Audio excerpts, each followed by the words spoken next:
Welcome to civil civil engineering और solutions.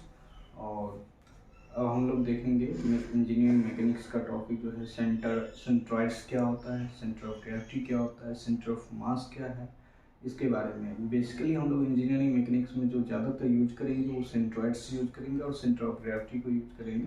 तो जब हम ज्योमेट्रिकल एरिया की बात करेंगे, ज्योमेट्रिकल शेप का, ज्योमेट्रिकल एरिया, कोई एरिया टाइप का, लैमिना टाइप का बॉडी है, तो उसमें हम लोग बात करते हैं सेंट्रॉइड्स का।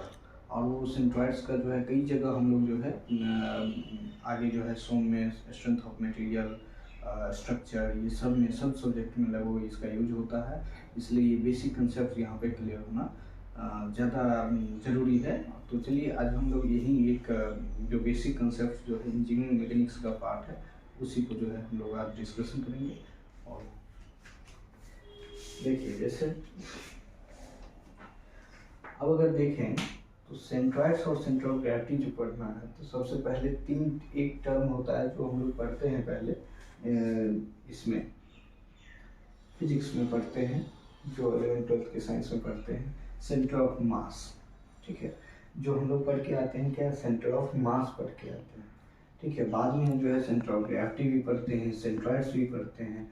तब जो है, जब तक ये क्लैरिटी नहीं रहेगा कि सब तीनों में क्या अंतर है, क्या वर्ड, इसका क्या मतलब होता है, तो ये चीज़ें जो है प्रॉब्लम करता है और उसमें जो है कन्फ्यूजन रहता है। अब मान लीजिए सबसे पहले हम देखेंगे जो हम लोग सेंटर ऑफ मास पढ़ के आए थे, वो क्या पढ़े थे 11th-12th में जो पढ़ते हैं। फिर उसके बाद सेंटर ऑफ ग्रेविटी क्या है और सेंट्रॉइड्स जो है हम लोग जो आगे पढ़ने वाले हैं वो क्या होगा। ठीक है, तीनों में बेसिक डिफरेंस क्या है। तो सबसे पहले हम सेंटर ऑफ ग्रेविटी और सेंटर ऑफ मास के बारे में पढ़ते हैं। ग्रेविटी जब ये हम सुनते हैं तो ग्रेविटी फोर्स, ग्रेविटेशनल फोर्स से ये लिंक होगा, ये तो क्लियर है। इसका मतलब है कि ग्रेविटी किस पर आता है, वेट पे आता है। अगर मान लीजिए अगर हम कोई बॉडी को अर्थ पे रखे हुए हैं, पृथ्वी पे है, तो सभी बॉडी में क्या होता है, सबसे ज़्यादा प्रीडोमिनेटिंग फोर्स जो होता है वो क्या होता है, अर्थ का ग्रेविटेशनल पुल होता है, जिसके कारण हमारा वेट बनता है। वेट बराबर क्या होता है, किसी भी बॉडी का वेट जो होता है m/g, और ये g जो है क्या है, ग्रेविटेशनल एक्सेलरेशन है।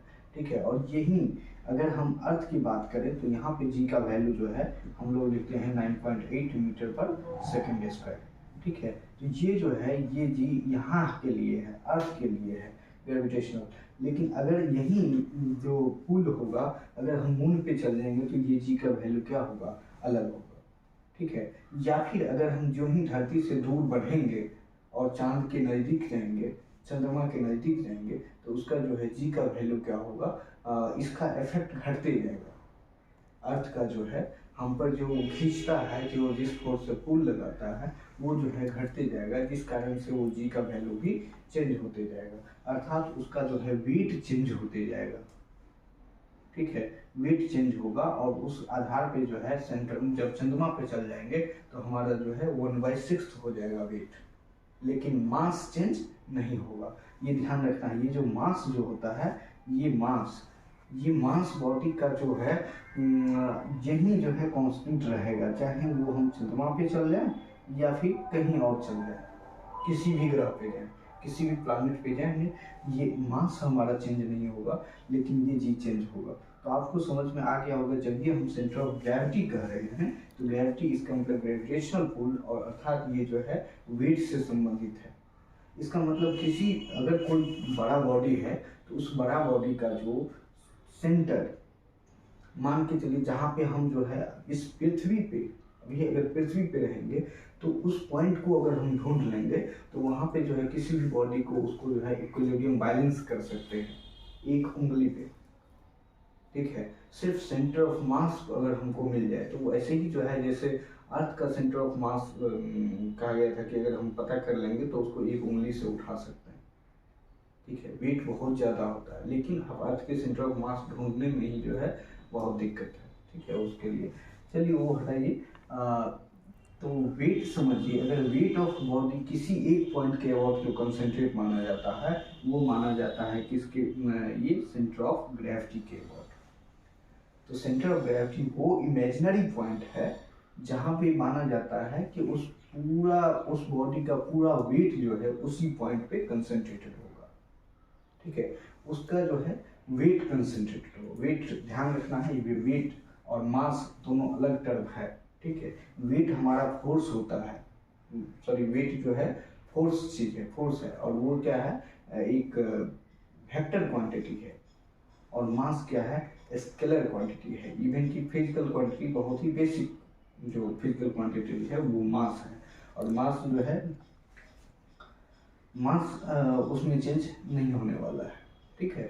जब एक ग्रह से दूसरे ग्रह या ग्रेविटेशनल पुल का वैल्यू चेंज होता है तो उसमें मास में नहीं फर्क पड़ेगा। लेकिन अगर कोई आदमी अगर कहता है जैसे कि मेरा वेट क्या है और मेरा मास क्या है, कभी भी हम लोग नापते हैं 50 किलो, कहते हैं हम लोग 50 किलो वेट है। 50 किलो वेट जब भी कह रहे हैं इसका मतलब है 50 किलो उसका मास है, ठीक है। और जब ये हम वेट कर रहे हैं 50 किलोग्राम वेट, अब इसका मतलब समझिए ये क्या है, 50 किलो जब कह रहे हैं तो 50 किलोग्राम तो ये हो गया मास, ठीक है। लेकिन 50 किलोग्राम वेट कह रहे हैं, इसका मतलब हुआ 50 किलोग्राम गुने जी न्यूटन, ठीक है।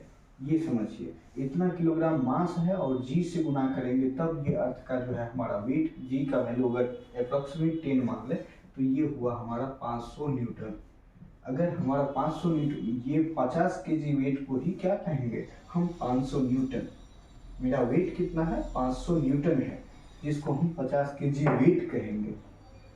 लेकिन मास हमारा क्या हुआ, 50 केजी हुआ, ठीक है। तो हम लोग धरती पे हैं इसीलिए हम लोग जो है एक कंसेप्ट में कहते हैं। लेकिन ये समझ लीजिए अगर कोई 50 केजी और वेट नहीं लगा रहा है तो ये समझिए कि वो जो है गलत बोल रहा है, ठीक है। लेकिन कंसेप्ट में ही मतलब एक कन्वेंशनल में चलता है। तो ये जो है वेट कितना हुआ, 500 न्यूटन हुआ, और मास कितना हुआ, 50 केजी हुआ, ठीक है। तो यही चंद्रमा पे जाएगा तो अलग हिसाब से होगा, जी का वैल्यू चेंज हो जाएगा। तो इसीलिए जो है अब यही सेंटर ऑफ मास क्या था कि वैसा पॉइंट, वो इमेजिनरी पॉइंट जिस पे entire mass of the body to be concentrated, मान के चला जाएगा कि सभी उस बॉडी का पूरा मास जो है एक ही पॉइंट पे टिका हुआ है, और वो पॉइंट होगा सेंटर ऑफ मास, जो कि हम लोग पढ़ते थे। अब हम सेंटर ऑफ ग्रेविटी के बारे में पढ़ रहे हैं, तो मतलब क्या है कि वेट जो है, वेट ऑफ बॉडी क्या होगा जहाँ पे कंसंट्रेटेड है। अब क्या ये दोनों सेम होता है कि अलग अलग होता है, ठीक है। मेन दिक्कत तो यही है कि ये दोनों सेम है कि अलग अलग है, ये सबसे इम्पोर्टेंट है। अगर सेंटर ऑफ मास की बात करें, देखिए ये मास तो सेम रहेगा, ठीक है। इसका मतलब सेंटर ऑफ मास भी, अगर हम सिर्फ अर्थ पर है जहाँ पे ग्रेविटेशनल पुल ही इम्पोर्टेंट है, तो उस पॉइंट पे जो है अगर किसी बॉडी का मान लीजिए मास यहाँ, सेंटर ऑफ मास यहाँ है, ठीक है।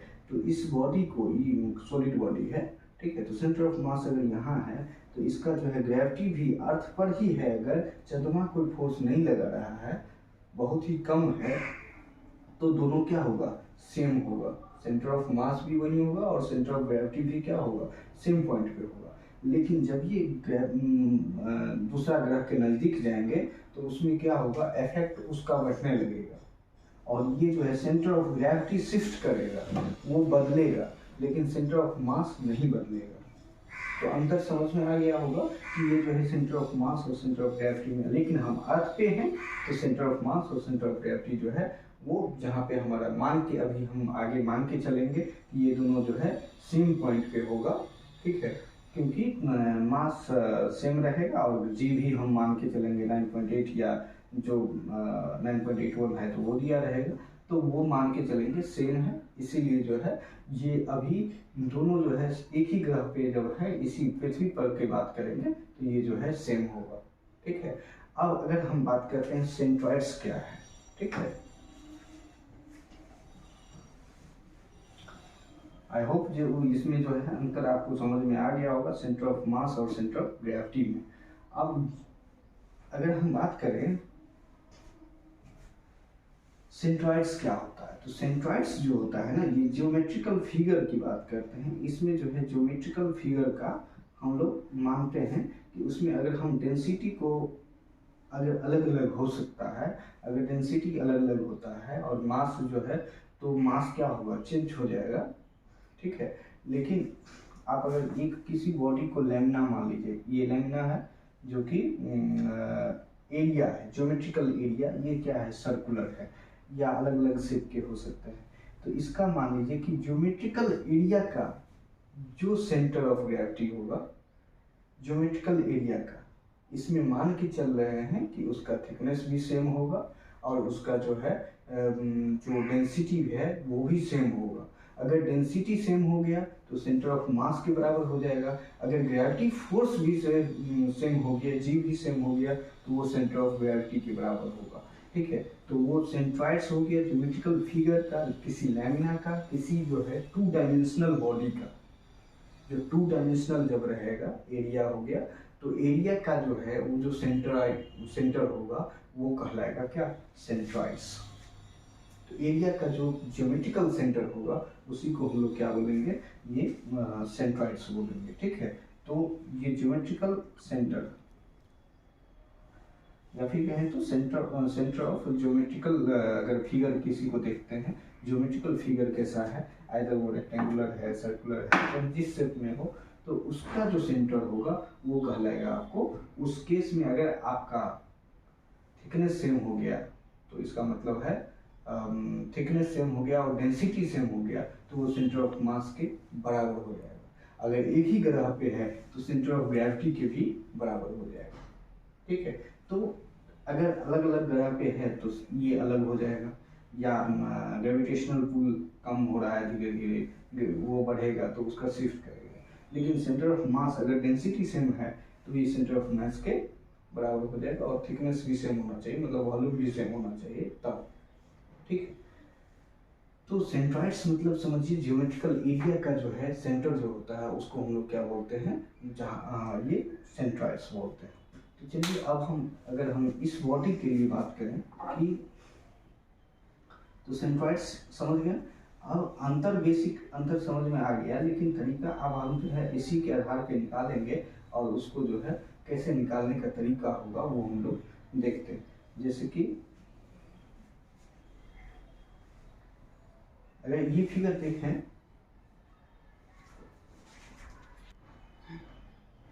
अगर ये बॉडी दिया हुआ है, देख रहे हैं एक फिगर है जिसका मास जो है कई सारा पार्ट में उसको हम बांट दिए हैं, 4 पार्ट 5 पार्ट, जितना पार्ट में मान लीजिए n पार्ट में बांट दिए। तो सबका जो है इस एक्सिस से डिस्टेंस देखेंगे, जो y एक्सिस के डिस्टेंस है, और ये डिस्टेंस कितना होगा, ये x डिस्टेंस, मतलब ये x1 x2 x3 जो है इसका डिस्टेंस है। तो अगर हम इसमें कैलकुलेट करें कि ये जो है इस सब मास को हम किस पॉइंट के अबाउट कंसेंट्रेट मान सकते हैं, ठीक है। मतलब x इस y एक्सिस से कितना दूरी पे सब माना जा सकता है कंसेंट्रेट।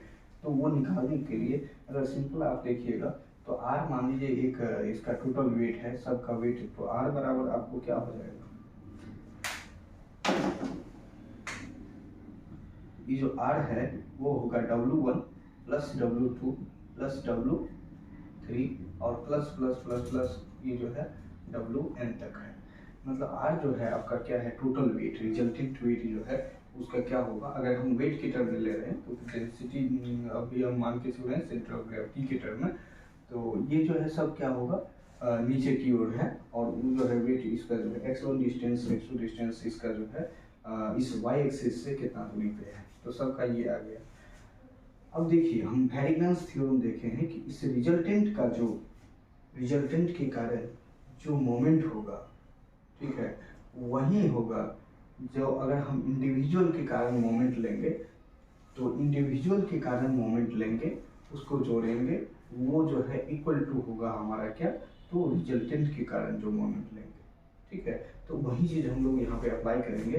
तो वेरिएंस थ्योरम से देखिएगा तो यहाँ से आएगा कि r इंटू इसका जो वो मान लेते हैं जो कि वो कहीं पे सेंटर हमारा कहाँ होगा, यहाँ होगा, और ये दूरी जो है मान लीजिए x बार बोलेंगे, ठीक है, जो सेंटर ऑफ ग्रेविटी कहलाएगा, ठीक है। सेंटर ऑफ ग्रेविटी सभी मास माना जाएगा, यहाँ पे कंसंट्रेट है कि एक्स बार पे कंसंट्रेटेड है और उसका रिजल्टेंट भी माना जाएगा कि यहीं पे जो है ये आर फोर्स, आर जो है सभी का वेट जो है समेशन यहाँ पे लग रहा है, सब एक ही डायरेक्शन में है, इसलिए एक ही अभी हम एक ही पॉइंट पे बात कर रहे हैं। तो इसका मतलब है वैरिगेल्स थ्योरम से आर इंटू एक्स बार जो होगा, आर इंटू एक्स बार, ये should be equal to W1 into x1, ठीक है, प्लस W2 इंटू x2 और प्लस W3 इंटू x3 और प्लस डॉट डॉट डॉट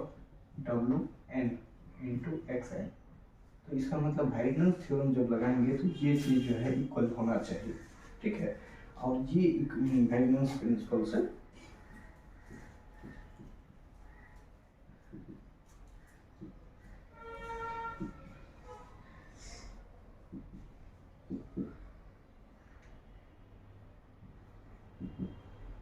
तो वैरिगेल्स थ्योरम ऑफ मोमेंट्स से जो है ये हम लोग देख रहे हैं कि ये चीज़ होना चाहिए।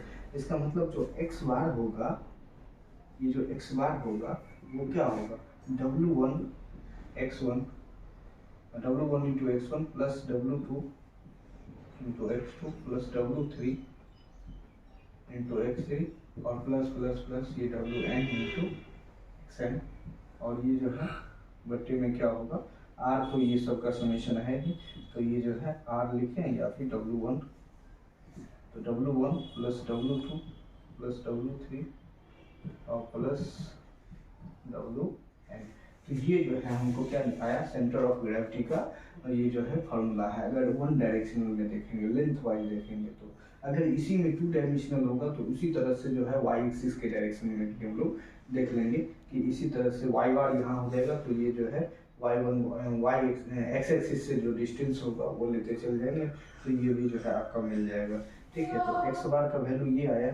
अब ये देखिए, अगर इसी को अगर लिखेंगे तो डिस्क्रीट पार्टिकल्स के लिए देखेंगे, अगर कम पार्टिकल है, ठीक है, और बड़ा बड़ा पार्टिकल है, तो इसको हम लोग ये भी लिख सकते हैं कि समेशन ऑफ Wi xi, ठीक है, और बट्टे में ये हो जाएगा Wi। तो इस तरह से जो है x बार बराबर जो है सेंटर ऑफ ग्रेविटी जो है कहाँ पे होगा, तो Wi xi बट्टे Wi। इसका मतलब हुआ W1 x1 इस सब को जोड़ करके, और i का वैल्यू 1 से लेकर के i का वैल्यू जो है ये कहाँ तक जाएगा, ये n तक जाएगा, ठीक है। i का वैल्यू 1 से लेकर के ये जो है n तक वैरी करेगा। तो ये इस तरह से लिखेंगे। अगर बहुत ही छोटा पार्टिकल हो और कंटिन्यूअस हो जाए, ठीक है, बहुत ही छोटा छोटा पार्टिकल को जोड़ेंगे तो हम लोग जो है पढ़े हैं कि इंटीग्रेशन करेंगे। अगर बहुत सारा छोटा छोटा पार्टिकल को जोड़ेंगे और कंटिन्यूअस में है तो हम लोग क्या हो जाएगा, ये कन्वर्ट हो जाएगा इंटीग्रेशन में हो जाएगा। अगर डिस्क्रीट पार्टिकल्स है तो उसके लिए जो है इस तरह से होगा। अब जैसे फॉर लाइन एलिमेंट करेंगे कि मान लीजिए कि कोई लीनियर ऑब्जेक्ट है, सपोज यही जैसे एक लाइन है, तो इसमें क्या होगा कि जैसे कि आप देखें हैं, अगर ये एक्स एक्सिस इस पॉइंट से देखें तो यहाँ से इसका CG या सेंट्रॉइड जो है कहाँ पे होगा, इसको सेंट्रॉइड बोलेंगे जब फिगर की बात करते हैं। तो इसका जो सेंट्रॉइड होगा इस पॉइंट से किस पॉइंट पे होगा, मान लीजिए ये अगर आप देखेंगे छोटा छोटा पार्ट में इसको बांटेंगे, कई सारा पार्ट में, और उसको जो है लेंथ से गुना करेंगे तो क्या होगा, ये जैसे मान लीजिए 10 पार्ट में बांट दिए या 4 पार्ट में बांट दिए किसी भी पार्ट में, तो उसका जो इससे मान लीजिए कि दूरी निकालेंगे, और दूरी करते करते सबसे दूर वाला क्या होगा, सबसे ज़्यादा दूर पे होगा, और सबसे नज़दीक वाला सबसे कम दूरी पे होगा। तो इसका जो इसका जो CG आएगा वही आप जब एक्स बार लिखेंगे, ये जो एक्स बार होगा क्या होगा, L1 x1 plus L2 x2 plus L3 x3, और ऐसे ही करके ये जो है समेशन मान लीजिए अगर n पार्ट में डिवाइड किए तो ln xn, और बटे हो जाएगा ये L1 plus L2 plus L3 plus L, मान लीजिए अगर प्लस प्लस ये n पार्ट में है तो इस तरह से, तो इसी को हम लोग लिख देते हैं समेशन समेशन Li i मानी कि जो नंबर जितना रहेगा by xi divide by summation xi Li, ठीक है। तो ये हो गया इसका जो है CG निकालने का तरीका है। अगर आप इसको 4 पार्ट में बांट दो या 2 पार्ट में, सिंपल इजी करने के लिए 2 पार्ट में बांट लेते हैं।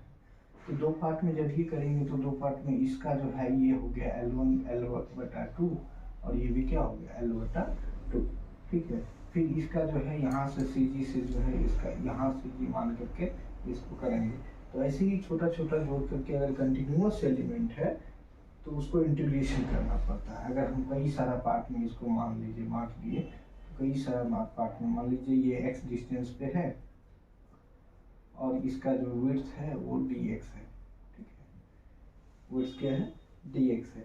तो इसको अगर हम x बार का वैल्यू लिखेंगे तो ये क्या होगा L1, L का वैल्यू क्या है x, और ये मान लीजिए लेंथ के टर्म में देखेंगे तो dx है, और ये जो है यहाँ क्या है लेंथ dx, ठीक है। इस हिसाब से अगर आप इसको इंटीग्रेट करेंगे तो यहाँ मान लीजिए 0 से कहाँ तक L तक, और ये भी 0 से L तक इंटीग्रेट करेंगे, ठीक है। जब सबको इंटीग्रेट करिएगा तो यहाँ से हो जाएगा ये x²/2 हो जाएगा, जिसको जो है बॉक्स में रख करके आप जो है अपर लिमिट और लोअर लिमिट डालेंगे। यहाँ जो है x का जो है अपर लिमिट और लोअर लिमिट डाल दीजिए। तो यहाँ से जो है L²/2 बटे में हो जाएगा L, जो कि नथिंग बट क्या होगा आपको L/2। इस तरह से जो है आप किसी भी अगर लीनियर ऑब्जेक्ट है, सीधा है, स्ट्रेट लाइन है, तो उसमें जो है L/2 यहाँ पे जो है आपका उसके मिडिल पॉइंट पे उसका क्या होगा CG होगा, ठीक है। एक ज्योमेट्रिकल फिगर की बात कर रहे हैं, जब स्ट्रेट लाइन रहेगा तो उसके लिए इस तरह से हम लोग जो है फाइंड आउट करते हैं। इसी में आप समझ गए कि इसका मतलब आधा पे होगा, इसका जो लेंथ अगर L होगा तो उसका CG कहाँ पे होगा, उसके हाफ पे। अगर मान लीजिए कोई चीज, ठीक है, अगर कोई चीज जो है मान लीजिए ऐसे इंक्लाइन है, ठीक है, ये मान लीजिए x एक्सिस है और ये क्या है y एक्सिस है, ठीक है। अब अगर हम x बार का वैल्यू देखेंगे कि x बार क्या होगा, मान लीजिए ये एंगल पे कितना है, थीटा पे, ये जो है L लेंथ टोटल है, ठीक है। तो इसका जो x बार होगा मतलब x डायरेक्शन में इसका सेंटर कहाँ होगा, यहाँ होगा, और ये यहाँ से जो दूरी होगा इसका जो है x बार हो गया। तो x बार बराबर क्या होगा, ये जो है सेम दूरी होगा, ये जो यहाँ पे दूरी होगा, और ये दूरी कितना होगा L/2 cos थीटा। ये जो है L/2 cos थीटा जो है x बार का वैल्यू हो जाएगा L/2 cos थीटा, y बार का वैल्यू मतलब y से जो वर्टिकल डिस्टेंस इसी का, तो ये जो है चूंकि ये cos थीटा है, ये भी क्या होगा sin थीटा, ठीक है। तो यहाँ से y बार का वैल्यू कितना हो जाएगा L/2 sin थीटा। तो यही जो है आपका क्या होगा, इसका CG होगा, सिग्मॉइड होगा। ये हो गया स्ट्रेट लाइंस में रहेंगे तो कभी भी किस तरह से होगा। अगर मान लीजिए आपका कर्व्स है या फिर सर्कुलर है, ठीक है, सर्कुलर है पूरा,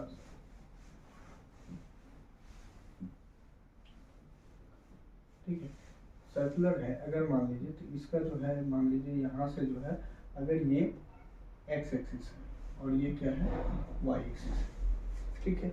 इसका रेडियस कितना है, यहाँ से सेंटर से अगर देखेंगे ये रेडियस कितना है r है, ठीक है। अगर सिर्फ रिंग है, सर्कुलर रिंग पूरा, तो इसका जो CG होगा यहाँ पे लाई करेगा, सबका जो वेट लाई करेगा एक एरिया का जो है, ये इस बहुत सिमेट्रिकल भी है और ये तो इजी है।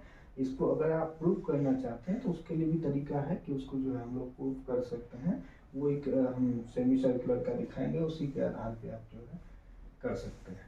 तो इस तरह से इसका जो है ये x बार भी आपको होगा r और y बार भी क्या होगा r, ठीक है।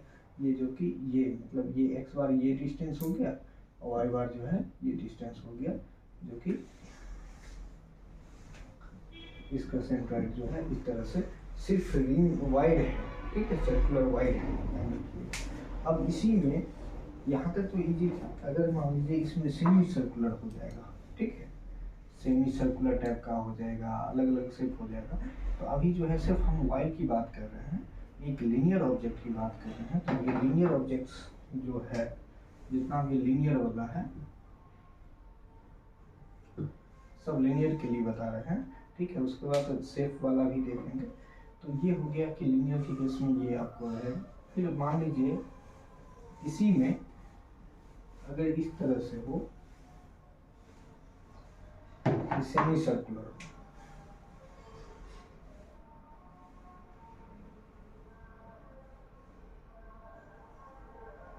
ठीक है, ये जो है सेमी सर्कुलर है।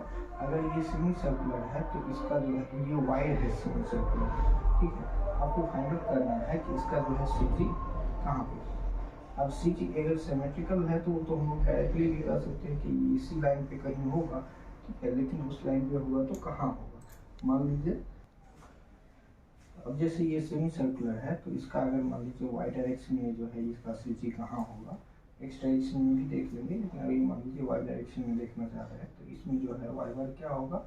अब जैसे सपोज ये पॉइंट अगर ये ले लें, छोटा सा एलिमेंट ले लें, तो ये जो है आप अगर देखेंगे तो ये इसका जो है ये जो ये डी होगा, मान लीजिए ये जो है यहाँ से कितना हो गया, ये वाई डिस्टेंस हो गया, ठीक है। वर्टिकली जो है ये वाई डिस्टेंस पे है और इसका टोटल चूंकि इसका क्या है रेडियस है, ये रेडियस क्या है r, रेडियस क्या है r है और ये वाई डिस्टेंस पे है। मान लीजिए ये एलिमेंट जो है यहाँ कितना एंगल पे है, थीटा एंगल पे है और ये जो है बहुत ही जो है डी थीटा। अगर ये r दूरी है तो ये कितना होगा r डी थीटा होगा, ठीक है। r इंटू डी थीटा ये एलिमेंट है, इसके बीच में यहाँ पे ये एंगल जो है डी थीटा। अगर किसी को दिक्कत है तो मान लीजिए जैसे कि सर्कुलर होता है तो ये जो है ऐसे करके अगर मिलाइएगा तो ये जो है अगर थीटा रहता है तो ये जो L है लेंथ बराबर होता है R इंटू थीटा, ठीक है। यही फॉर्मूला अगर ये डी थीटा होगा तो L बराबर क्या होगा R डी थीटा होगा, ठीक। तो उसी लेंथ को जो है हम यहाँ पे R डी थीटा कंसीडर किए, ठीक है। अगर ये R डी थीटा होगा तो आपको पता है कि अगर y बार का वैल्यू निकालना है, ठीक है, तो y बार का वैल्यू क्या होगा, y बार का वैल्यू होगा इंटीग्रेशन ऑफ ये जो है y, ठीक है, y इंटू क्या होगा उसका जो लेंथ होगा dl मान लीजिए, ठीक है, बट ये जो है dl लेंथ, ठीक है। अब अगर आप y का वैल्यू देखेंगे तो क्या आएगा, y का वैल्यू क्या होगा r, अगर ये अगर r है तो ये क्या होगा थीटा है, तो इसका मतलब है ये तो r cos थीटा होगा, ये क्या होगा r sin थीटा होगा। तो r sin थीटा आपका जो है ये y का वैल्यू होगा, ठीक है। अब जो है dl का वैल्यू, dl जो है ये लेंथ होता है, ये क्या है r d थीटा, dl का वैल्यू है। अब यहाँ से आपका इंटीग्रेशन साइन है, कहाँ से कहाँ तक, तो जीरो से लेकर के कहाँ तक कर देंगे पाई तक, जीरो से पाई, ठीक है। अब ये जीरो से एंगल कितना है पाई, पाई मतलब 180 डिग्री, ठीक है। अब यहाँ पे भी जो है जीरो से पाई ले लीजिए और यहाँ पे जो है dl का वैल्यू देखिए r d थीटा है, तो r d थीटा होगा, ठीक है। इस तरह से आप इसको इंटीग्रेट करेंगे तो आपको मिलेगा यहाँ से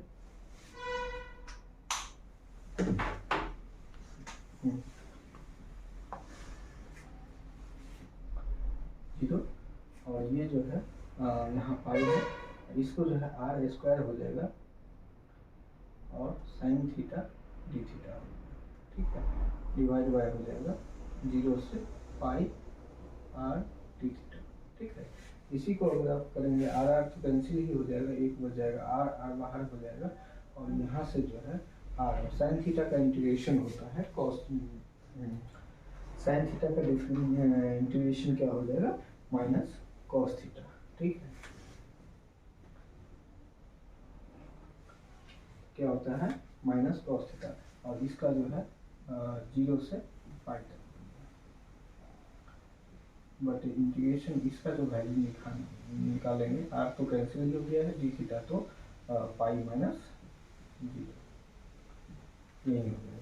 चलिए ऊपर में अगर इसका वैल्यू देखिएगा तो ये वैल्यू हो जाएगा आर और यहाँ से जो है माइनस कॉस पाई, पाई का वैल्यू जो है कॉस थीटा जब 180 डिग्री देखेंगे तो उसका वैल्यू होता है -1, ठीक है।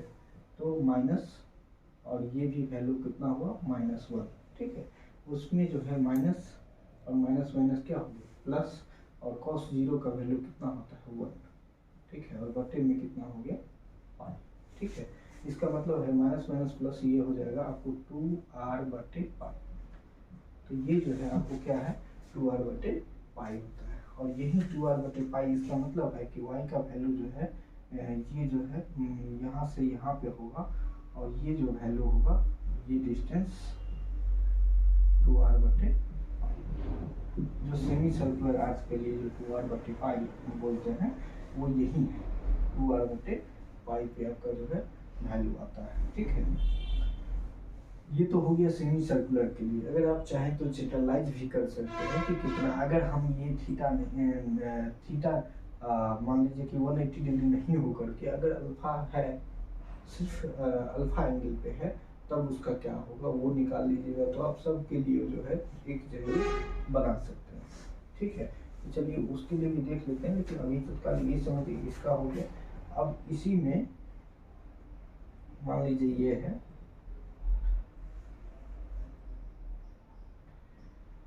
अब जो है मान लीजिए ये जो है आर्च,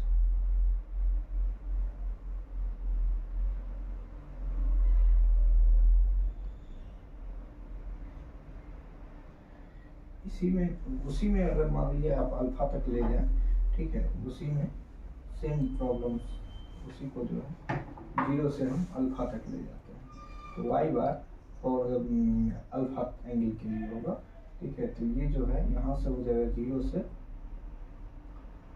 अगर हम अल्फा ले जाए, ठीक है, तो यहाँ से हो जाएगा Y square sine theta D theta, ठीक है, और डिवाइड बाय हो गया 0 से अल्फा आर डी थीटा, ठीक है।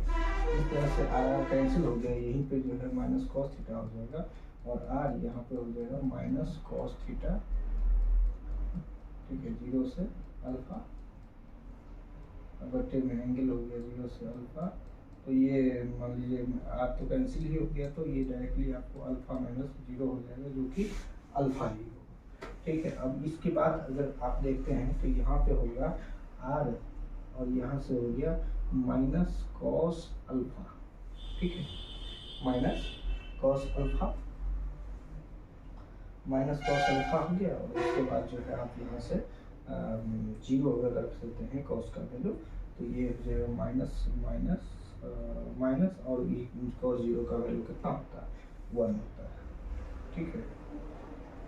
माइनस मान लीजिए बाहर रख लीजिएगा तो कॉस अल्फा और माइनस कॉस 0, ठीक है, कॉस 0 का वैल्यू जो है 1 होता है बटे अल्फा, ठीक है, आर डी थीटा है, तो ये ठीक है। अब यहाँ से आप लिख सकते हैं यहाँ से कि r minus R into 1 plus cos alpha,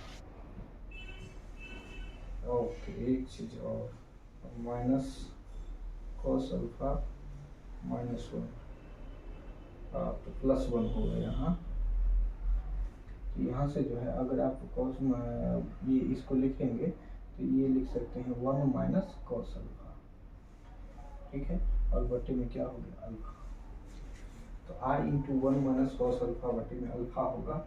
यही अल्फा का वैल्यू अगर आप पाई डालेंगे, अल्फा का वैल्यू जो पाई डाल दीजिए, इसका वैल्यू पाई, तो सिंपल सा वैल्यू आपको मिलेगा यहाँ से r into 1 minus cos pi का वैल्यू -1 होता है, ठीक है, और ये जो है पाई हो जाएगा, और माइनस माइनस प्लस हो जाएगा यहाँ से, तो 2r बटे पाई हो जाएगा, जो कि हम पहले आपको इस मेथड से भी जो है फाइंड आउट किए थे। तो वही जो है 2r बाय पाई इसका जो है वैल्यू होता है। और इसी में अगर आप ये देखिएगा यहाँ से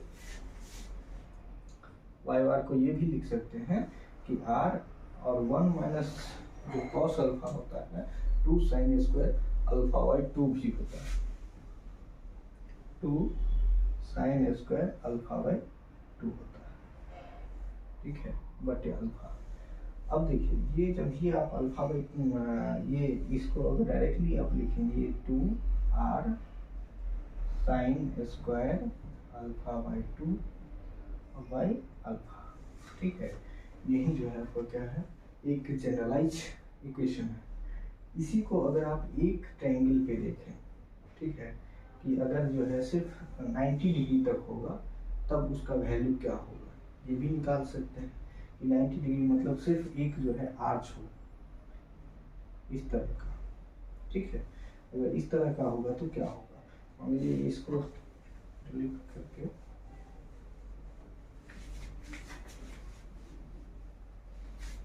इस तरह से 2r बाई पाई कैसे आया, ये जो है एक तरह से फाइंड आउट करना जो है बता दिया।